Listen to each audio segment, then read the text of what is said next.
நல்லா தான் இருக்கீங்க. ரொம்ப நேரம் ஆனதுனால போர் அடிச்சிருச்சா என்ன? உனக்கு இன்னும் என்னை பத்தி சரியா தெரியல.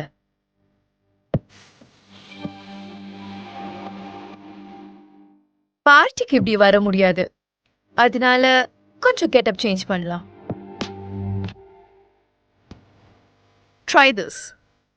மேடம், நான் நான் இதெல்லாம் அப்புறமா போட்டு பார்த்துக்கிறேனே. ஏன் இவ்ளோ பதட்டப்படுற? உன்னோட இந்த வெக்கத்தை போக வைக்கிறதுக்கான வழி எனக்கு நல்லா தெரியும். Come on, kiss. Madam madam என்ன உங்களுக்கு பைத்தியம் பிடிச்சிருக்கா?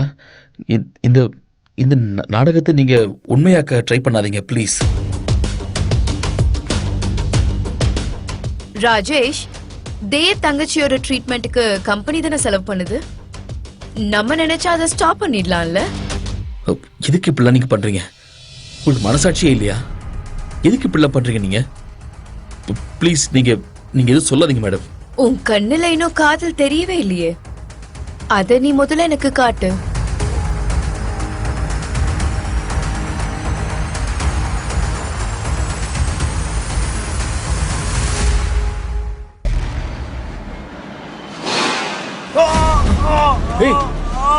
அவனுக்கு அடிபட்டு சீக்கிரம் வாங்கப்பா. கோபால், சீக்கிரம் தண்ணி கொண்டு வா. இங்க என்ன நடக்குது? எதுக்கு மிஷின் ஆஃப் பண்ண?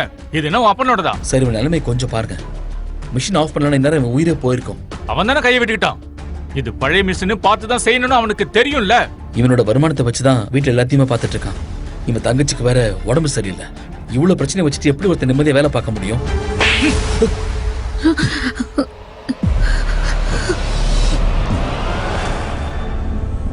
இங்க இருக்கிற யாருக்காவது கிருஷ்ணமனுடைய பையனை தெரிஞ்சதுன்னு வை,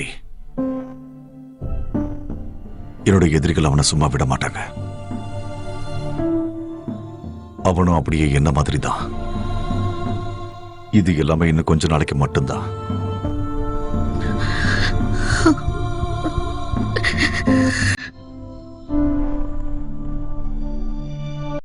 என்னாச்சு?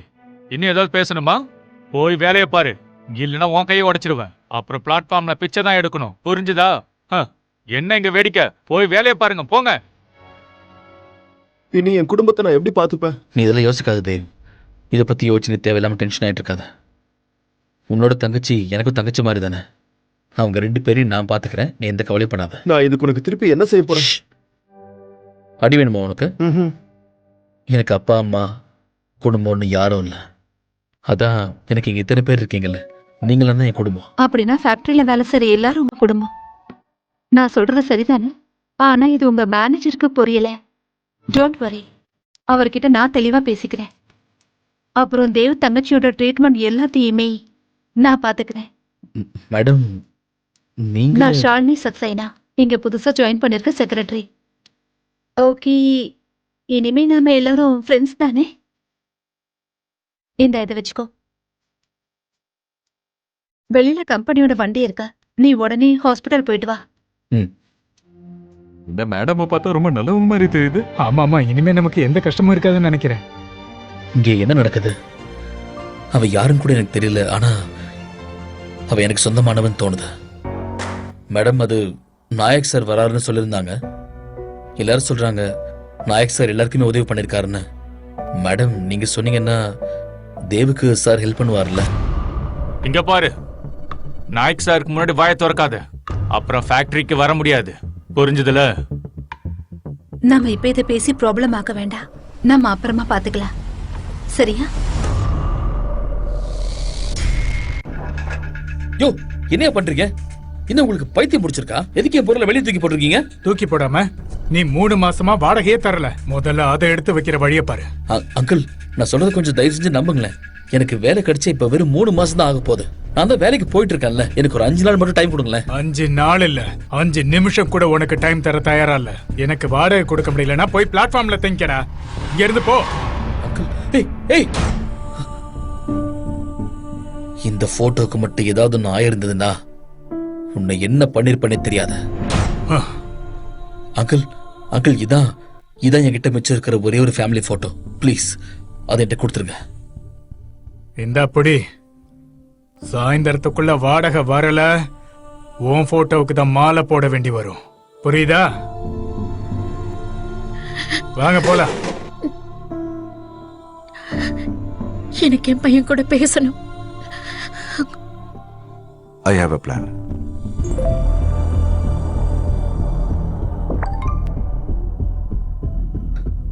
அப்- அ- 50,000-மா? இது இந்த இந்த பணத்தை யார் அனுப்பிச்சிருப்பாங்க? யாரா இருக்கும்? எனக்கு இவ்வளவு பணத்தை போட்டிருக்காங்க, அதுவும் 50,000. ஹலோ ஹலோ, யாருங்க? I am so disappointed. தொழிலாளிக்கு முதலாளியோட குரல் தெரிஞ்சிருக்கணும்ல. ஹம். உனக்கு பணம் அனுப்புனது தப்புன்னு தோணுது. மேக்னா மேடம், என்ன விஷயம்னு சொல்லுங்க. நீங்க எதுக்கு இப்ப திடீர்னு என்கிட்ட இவ்வளவு காரணம் காட்டுறீங்க? கருணை காட்டுறது மேக்னா பக்ஷியோட ஸ்டைல் இல்ல. இந்த பணத்துக்கு பதிலா நீ என்ன பண்ணணுங்கிறத நான் நேர்ல வந்து உனக்கு சொல்றேன்.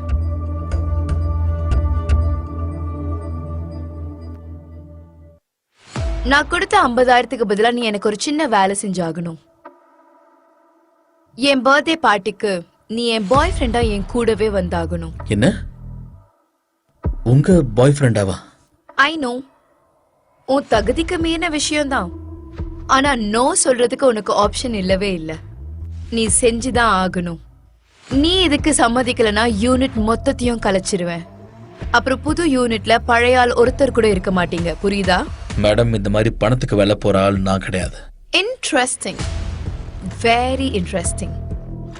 ஆனா எனக்கு ஒன்னும் உன் மேல இன்ட்ரெஸ்ட்லாம் கிடையாது. எனக்கு உன்னால ஒரு காரியம் ஆகணும், அவ்வளவுதான். நீ இதுக்கு தயாரா இல்லனா அது உன் நண்பர்களுக்கு தான் பிரச்சனையா முடியும். என்ன நல்லா புரிஞ்சுக்கிட்ட ஒருத்தனா என் பாய் ஃப்ரெண்டா நீ என் கூட வர. நல்லாதான் இருக்கீங்க. ரொம்ப நேரம் ஆனதுனால போர் அடிச்சிருச்சா என்ன? உனக்கு இன்னும் என்னை பத்தி சரியா தெரியல.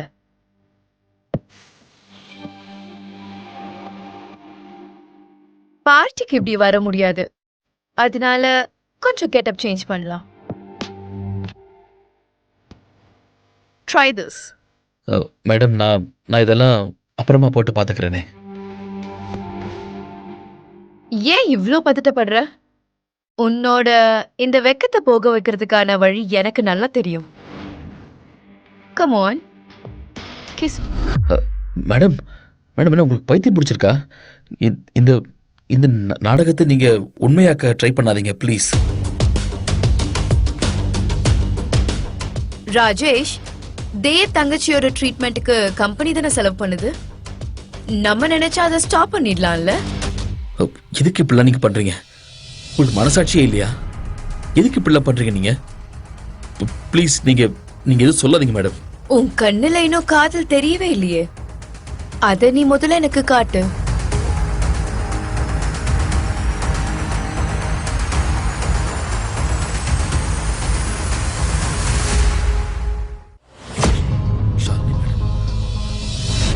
ஷாலினி மேடம்,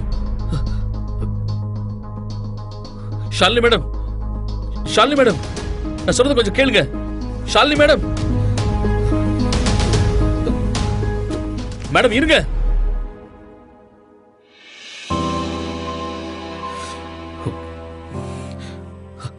கடவுளே, நான் உங்களை கையெடுத்து கும்புறேன். ஷாலினி மேடம்னா எனக்கு ரொம்ப பிடிக்கும். நான் உங்களை விரும்புறேன். ப்ளீஸ் ப்ளீஸ், என்னை எப்பவும் அவங்க கிட்ட இருந்து மட்டும் பிரிச்சிடாதீங்க.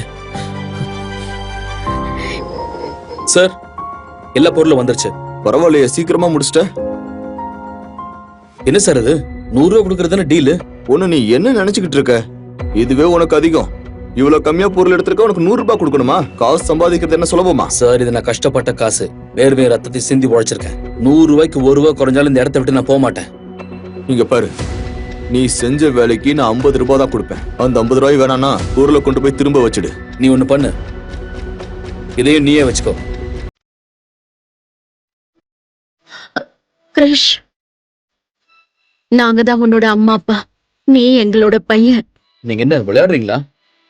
திடீர்னு வந்து நீங்க தான் என்னோட அம்மா, இவருதான் என் அப்பாங்கிறீங்க. இங்க பாரு, நீ போட்டிருக்கியே இந்த தாயத்தை, இது நான் உனக்கு சின்ன வயசுல போட்டு விட்டது. இது உன்னோட சின்ன வயசு போட்டோ. நல்லா பாரு. அம்மா, அப்பா, உன்னை பார்க்க தான் நாங்க இங்க வந்தோம். இங்க இருந்து கொஞ்சம் தூரத்துல ஒரு கன்ஸ்ட்ரக்ஷன் சைட் இருக்குல்ல, அங்கதான் வேலை பாக்குறோம். அதான் அந்த செங்கல் தூக்குற வேலை. மாசம் 2 பேருதும் சேர்த்து ஒரு 3000 ரூபாய் வரும். ம். என்ன யோசிக்கிற?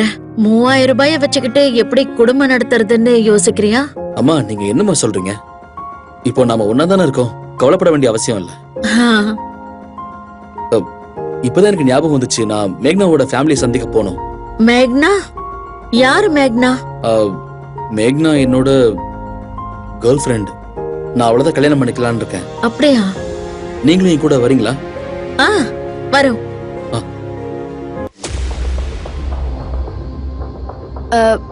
மாம், டாட் பாருங்க, கிறிஷ் வந்துட்டாரு. இவ்வளவு பெரிய ஹோட்டலுக்குள்ள இவங்க எல்லாம் யாரு? வேலைக்காரங்களை யார் உள்ள விட்டது? வெளியே போங்க. அங்கிள், நீங்க தப்பா நினைச்சிட்டு இருக்கீங்க. இவங்க என் அப்பா அம்மா. எங்களுக்கு டைம் கிடைக்கல, அதனால தான் நல்ல கிஃப்ட் வாங்கிட்டு வர முடியல. கிறிஷ், அது அவங்கள்ட்ட கொடு.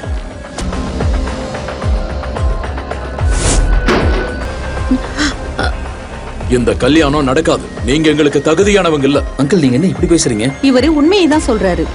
எங்க குடும்பத்துக்கு உங்கள மாதிரி கேவலமான ஆளுங்களோட சம்பந்தம் வச்சுக்க விருப்பம் இல்ல. அங்கிள் ஆண்டி 2 பேருக்கும் மனசு ஒத்து போனதுக்கு அப்புறம் பணம்ல பெரிய விஷயம் இல்ல. கிறிஷ் ரொம்ப நல்லவர். எனக்கு நல்லா தெரியும். அவங்க அப்பா அம்மாவும் நல்லவங்களா தான் இருப்பாங்க. எங்களுக்கு வசதி இல்லாம இருக்கலாம், ஆனா எங்களுக்கான மரியாதை நிறையவே இருக்கு. எங்க ஊர்ல எங்களுக்கு அவ்வளவு மதிப்பு இருக்கு. ம். நாங்க நிச்சயமா உங்க 2 பேரோட வாழ்க்கையில எப்பவுமே இடையில வரவே மாட்டோம். எங்களால உங்களுக்கு எந்த கஷ்டமும் வராது. இதெல்லாம் சொல்றதுக்கும் கேக்குறதுக்கும் நல்லா இருக்கும். எனக்கு முதல்ல இருந்தே தெரியும் உங்க ஃபேமிலி எங்க ஸ்டேட்டஸ்க்காக தான் எங்களை பின்தொடர்ந்து வரீங்க.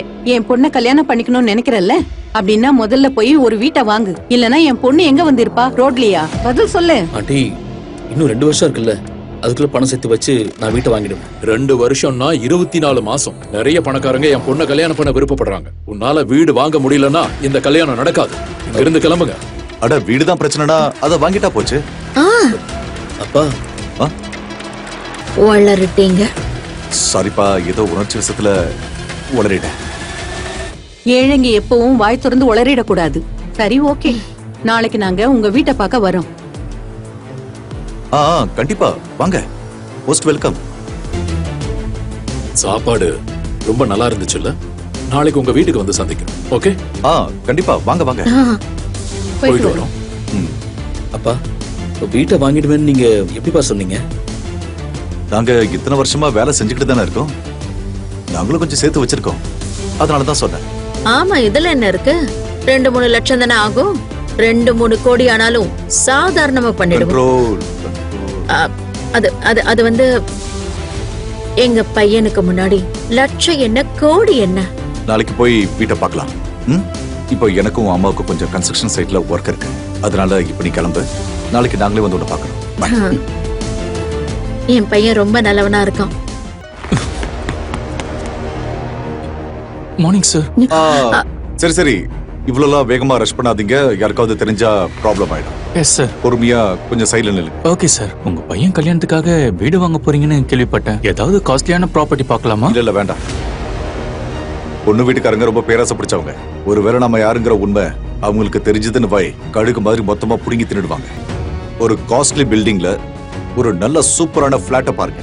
அதோட ரெஜிஸ்ட்ரேஷன் என் பேர்ல இருக்கணும். Okay sir. நாளைக்கு அந்த பிளாட்டை நம்ம பார்க்க போறோம். Yes sir. Good morning ma'am. Good morning. Sir, நான் நேற்று சொன்ன வீட்டோட அட்ரஸ்ல ஒரு சின்ன பிரச்சனை ஆயிடுச்சு சார். உங்களோட மகனும் அவரோட ஃபியான்சியும் அங்கதான் போக போறாங்க. இப்பவா? கிறிஷ், உண்மையாவே உங்க அப்பா அம்மா இந்த அட்ரஸ் தான் கொடுத்தாங்களா? ஆமா மேக்னா, அப்பா அம்மா இந்த அட்ரஸ் தான் கொடுத்தாங்க. கிறிஷ், அங்க பாரு, அது அங்கிள் ஆண்டியோட போட்டோ தானே? இப்பவே உன்னோட பேரண்ட்ஸ்க்கு ஃபோன் பண்ணு. எனக்காக இப்பவே இந்த வீட்டை வாங்க சொல்லு. அதுவும் அதை என் பேர்ல ரெஜிஸ்டர் பண்ண சொல்லு. அட, நாங்க என்ன பெரிய பங்களாவா கேக்குறோம்? ஏதோ எங்க பொண்ணு தங்கறதுக்கு ஒரு சின்ன பிளாட் கேட்டோம். அது கூட உன்னால பண்ண முடியாதா? என்ன முறைக்கிற? இந்த முறைக்கிற வேலை எல்லாம் என்கிட்ட வச்சுக்காத. போடா. என்ன நடக்குது? யார் இதை உடைச்சது? செக்யூரிட்டி, உங்களுக்கு அறிவே இல்லையா? எதுக்காக கண்ட ஆளுங்களை உள்ள விட்டுருக்கீங்க? என்ன மன்னிச்சிருங்க சார். இந்த மேன்ஷன் நாயக் குரூப்போடது, மிஸ்டர் சஞ்சய் நாயக்கோடது. உங்க எல்லாருக்கும் எவ்வளவு தைரியம் இருந்தா இங்க உள்ள வந்திருப்பீங்க? நாயக் குரூப்பா? 1 ட்ரில்லியனுக்கு மேல சொத்து இருக்கிற நாயக் குரூப் தான் இவங்கன்னு சொல்றீங்களா? இப்ப நீங்க உடைச்சீங்களே இந்த பொருள், இதோட விலை 1 கோடியை விட அதிகம். இதுக்கான பணத்தை எப்படி கொடுக்க போறீங்க சொல்லுங்க. என்ன 1 கோடியா? இல்ல, நாங்க சரியா தான் சொல்றோம். பொருளை இவன் தான் உடைச்சான். நாங்க எங்க கண்ணால ஆமா பார்த்தோம். நாங்க பார்த்தோம், அதை இவன் தான் உடைச்சான். இவனை பிடிச்சிட்டு போங்க. நீங்க எதுக்காக போய் சொல்றீங்க? இத நிச்சயமா கிறிஷ் உடைக்கலையே. நீ அமைதியா இரு சரியா? வேற யாரு நாங்களா உடைச்சோம்? இந்த பாரு தம்பி, நீ உடைச்ச இந்த பொருளுக்கு எப்படி பணத்தை கொடுக்க போற? நான் இதை வேணும்னு உடைக்கல சார். என்ன எதிர்த்து வேற பேசுறியா? ஆ? கிரேஷ் ஒரு கூலி தொழிலாளி, கூலி வேலை பார்க்கிற ஒரு ஏழை பையன். இந்த பணத்தை நீ எப்படி கொடுக்க போற? நான் எப்படியாவது இதுக்கான பணத்தை கொடுத்துறேன் சார். ப்ளீஸ் நீங்க அப்பா அம்மா மட்டும் எதுவும் சொல்லிடாதீங்க. நீ கொடு, இல்லைன்னா உன் அப்பா வந்து கொடுக்கட்டும். அதுல எனக்கு தேவையில்லை. எனக்கு என் பணம் வரணும், அவ்வளவுதான். ஹலோ மேனேஜர் சார், ஒரு இம்பார்ட்டன்ட் நியூஸ் வந்திருக்கு. மிஸ்டர் நாயக்கும் மிஸ்ஸஸ் நாயக்கும் மேன்ஷன் நம்பர் 1 வழியா வந்துட்டு இருக்காங்களாம். அவங்க கூட மேனேஜர் இருக்காராம். இங்க நடந்த எல்லா பிரச்சனையும் பத்தி தெரிஞ்சுதான் நாயக் சார் இங்க வராருன்னு நினைக்கிறேன். டேய் தம்பி, உன்னை கடைசி முறையா எச்சரிக்கிறேன். மிஸ்டர் நாயக் இந்த ஊர்லயே ரொம்ப பெரிய ஆளு. அவர் ஒரே ஒரு சைகை காமிச்சா போதும், இங்க புதைச்சிருவாங்க உன்னை. அதனால தான் சொல்றேன், ஒழுங்கு மரியாதையா முட்டி போட்டு அவர்கிட்ட மன்னிப்பு கேளு. என்ன சொல்றது புரியலையா? முட்டி போட்டு மன்னிப்பு கேளு. மன்னிப்பு கேளு, எங்களை அடி வாங்க வச்சிடாத. என்னால மன்னிப்பு கேட்க முடியும், பணத்தையும் கொடுத்துட முடியும். ஆனா என்ன ஆனாலும் சரி, முட்டி போட்டு மன்னிப்பு கேட்க மாட்டேன். அப்படியா? உனக்கு அவ்வளவு திமிரா? ஆ? விடுங்க என்னை. மன்னிப்பு போடுறா. கேட்காம விட மாட்டோம். ஆ, போடு. ராஜ்யம் கிடைக்காது, அதை பறிச்சுக்கணும். ஒரு கூலி தொழிலாளி உடம்புல ராஜா ரத்தம் ஓடிட்டு இருக்குன்னா அதுக்கப்புறம் அவன்தான் த ரியல் பாட்ஷா. முழு வீடியோவை பாக்கெட் FM தமிழ் யூடியூப் சேனலில் கண்டு மகிழுங்கள்.